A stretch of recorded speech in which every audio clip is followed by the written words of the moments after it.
आपण पाठीमागच्या काही तासांपासून व्याकरण, ज्याला आपण ग्रामर म्हणतो, ते अभ्यासायला सुरुवात केलेली आहे. आजच्या तासाला डिग्रीज ऑफ कंपॅरिझन ऑफ ॲडजेक्टिव्स हा भाग आपण अभ्यासणार आहोत.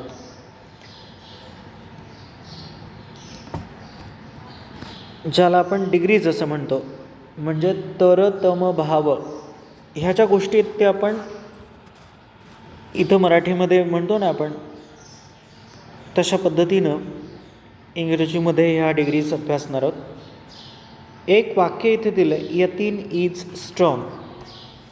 यतीन हा सशक्त आहे. Amit is stronger than Yatin. Amit हा यतीनपेक्षा बलवान आहे. Praveen is the strongest of all. Praveen हा सर्वांमध्ये बलवान आहे, सर्वात जास्त बलवान आहे. म्हणजे आपण जर इथं तिघांची तुलना केली, यतीन, अमित आणि प्रवीण,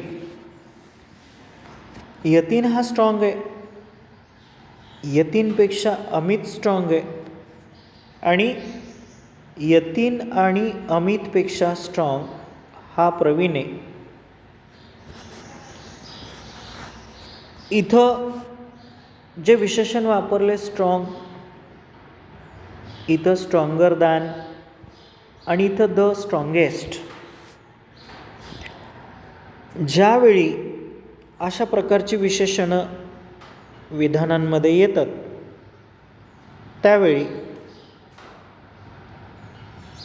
विशेषणाला EST हा जो प्रत्यय आहे, EST, आणि त्याच्या आधी आलेलं निश्चित उपपद, ज्याला आपण डेफिनिट आर्टिकल म्हणतो, द, असं येत असेल तर ही डिग्री सुपरलेटिव्ह असते. या डिग्रीला आपण सुपरलेटिव्ह डिग्री म्हणतो. विशेषणाला ज्यावेळेस ER लागतं, ER हा प्रत्यय लागतो आणि त्याच्या पुढं दान येतं, त्यावेळेस ही डिग्री कंपॅरेटिव्ह असते. कंपॅरेटिव्ह डिग्री लक्षात ठेवा.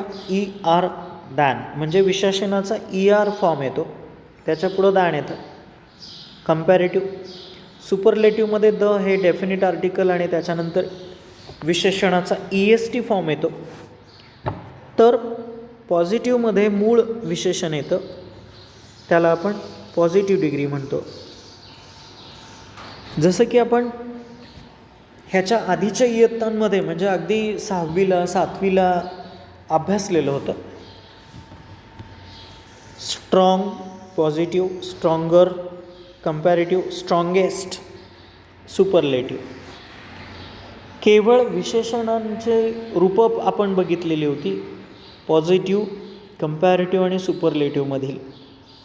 आता इथं आपल्याला एका डिग्रीचं रूपांतर दुसऱ्या डिग्रीमध्ये कसं केलं जातं ते पाहायचं आहे.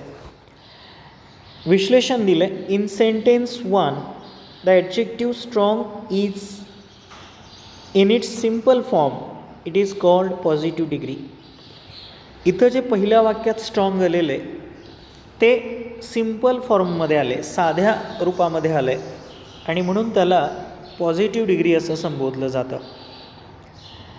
In sentence second the adjective stronger refers to a higher degree.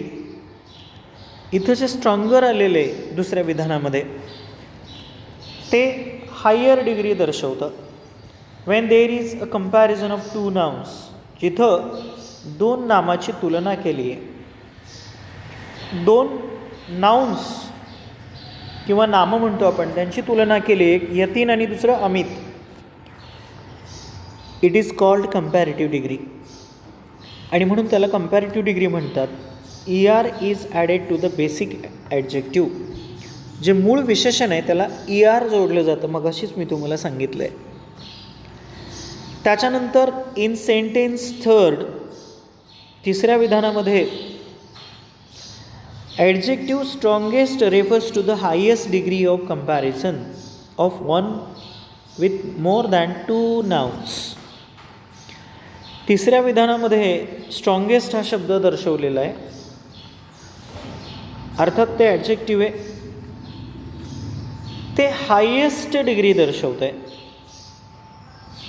म्हणजे यतीन आणि अमित ह्यांच्याही पेक्षा स्ट्रॉंगेस्ट कोण आहे तर प्रवीण आहे. It is called superlative degree. EST is added to the basic adjective, आणि म्हणून मूळ विशेषणाला EST हा प्रत्यय लागतो. EST बघा, स्ट्रॉंगेस्ट इथं EST लागला आहे प्रत्यय. आता इथं एक तालिका दिली आहे, आपण ज्याला टेबल म्हणतो. तो टेबल आपल्याला पूर्ण करायचा आहे, कारण ह्याच्यात पॉझिटिव्ह, कंपॅरेटिव्ह आणि सुपरलेटिव्ह विशेषणाचे फॉर्म्स दिलेत, विशेषणाची रूपं दिलेली आहेत. ही रूपं आपण लिहिणार आहोत. सुपरलेटिव्हमधला फॉर्म दिला आहे काइंडेस्ट. सुपरलेटिव्हमधला फॉर्म दिला आहे काइंडेस्ट. मग ह्याचं पॉझिटिव्हमधलं रूप काय असेल? काइंड.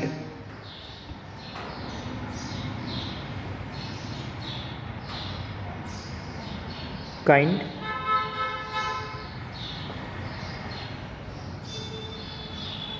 काइंडर. बघा, ER प्रत्यय लागला आहे, इथं EST लागलेलं आहे. पॉझिटिव्ह डिग्री, कंपॅरेटिव्ह डिग्री आणि superlative degree. Kind, kinder, kindest. त्याच्यानंतर इथं कंपॅरेटिव्ह दिलं आहे हेल्दियर, म्हणजे ER प्रत्यय लागला आहे बघा इथं. त्यामुळं ह्याचं पॉझिटिव्हमधलं रूप काय असेल? Healthy. HEALTHY. Healthy. Healthier. Healthiest. HEALTHIEST. Healthiest. ही रूपं आपण वहीमध्ये लिहून घ्यायची आहेत. त्याच्यानंतर नियर पॉझिटिव्हमध्ये आहे, नियरर फक्त ER ह्याला जोडायचं, आणि इथं नियरेस्ट EST जोडायचं. त्यानंतर फाईन, फायनर, फायनेस्ट.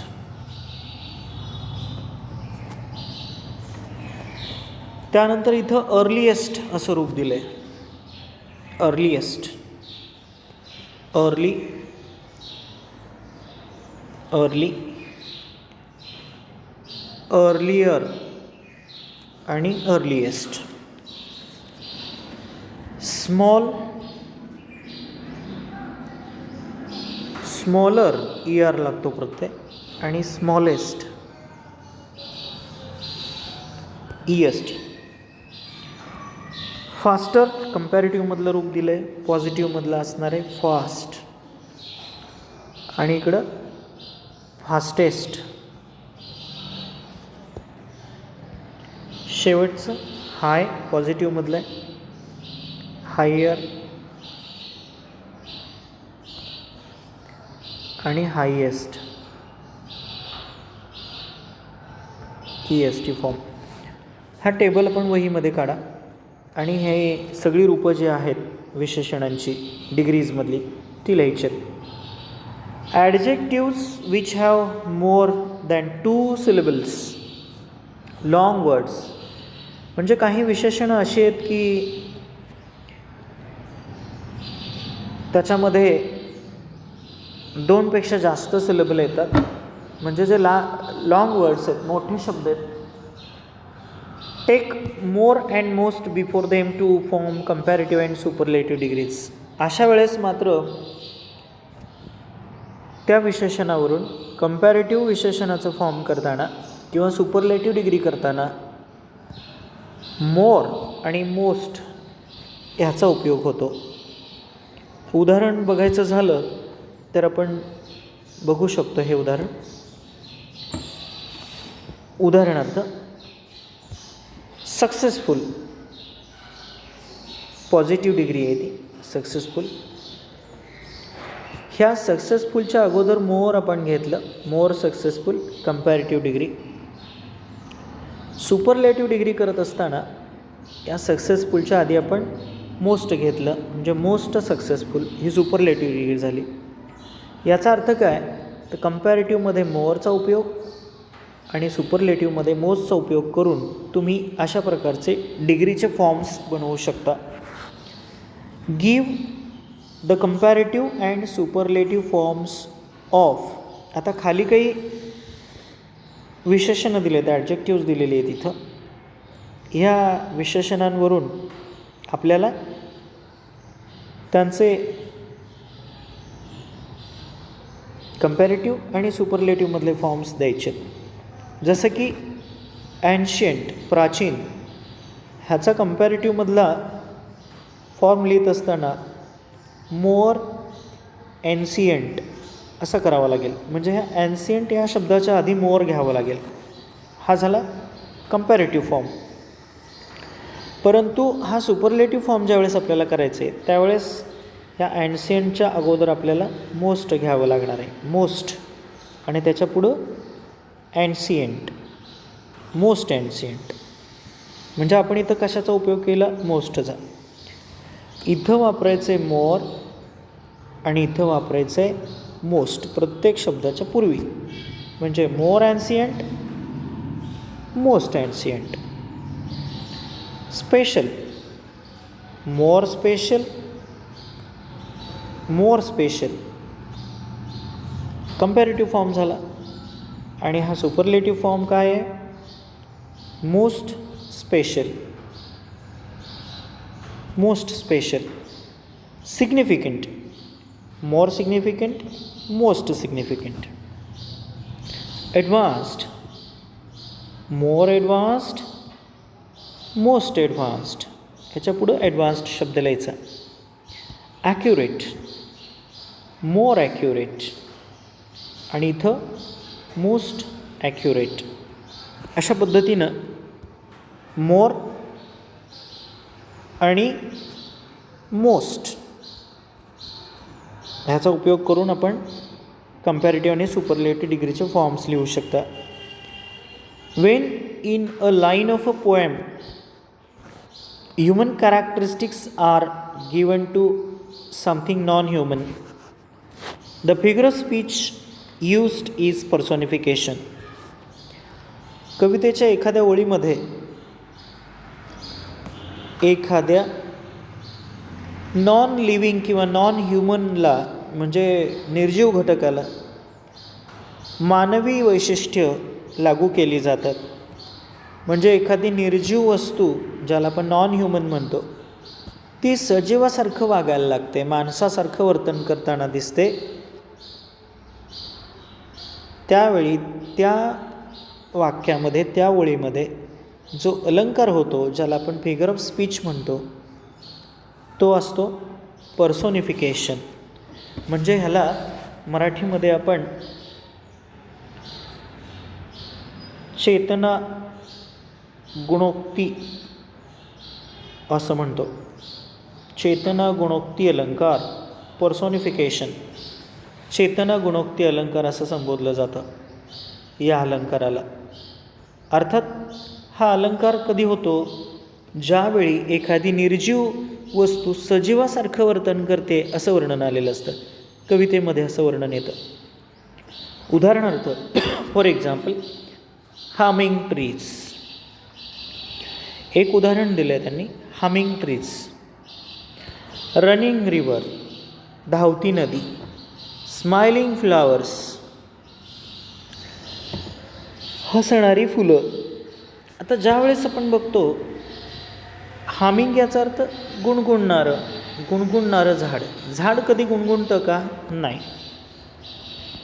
रनिंग रिवर, नदी जिवंत आहे का धावण्यासाठी, नाही.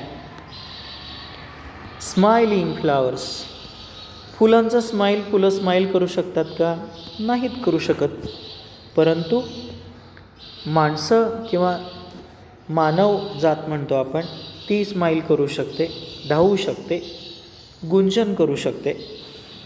म्हणजे ही जी वैशिष्ट्ये आहेत, हामिंग, त्याच्यानंतर रनिंग आणि स्माइलिंग, ही वैशिष्ट्य या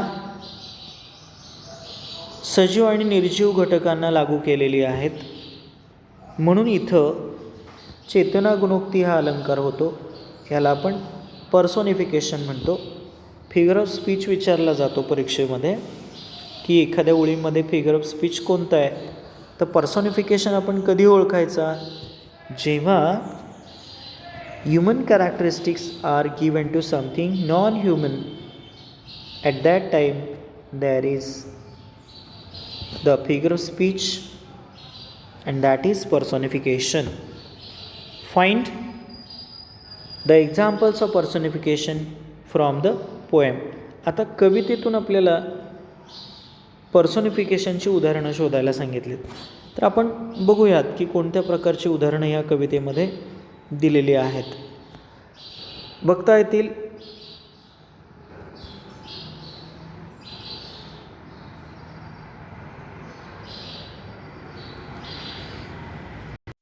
एक कविता आपण अभ्यासलेली होती पाठीमागं, trees are the kindest things I know. ह्या कवितेमध्ये कोणती अशी उदाहरणं आहेत बघा.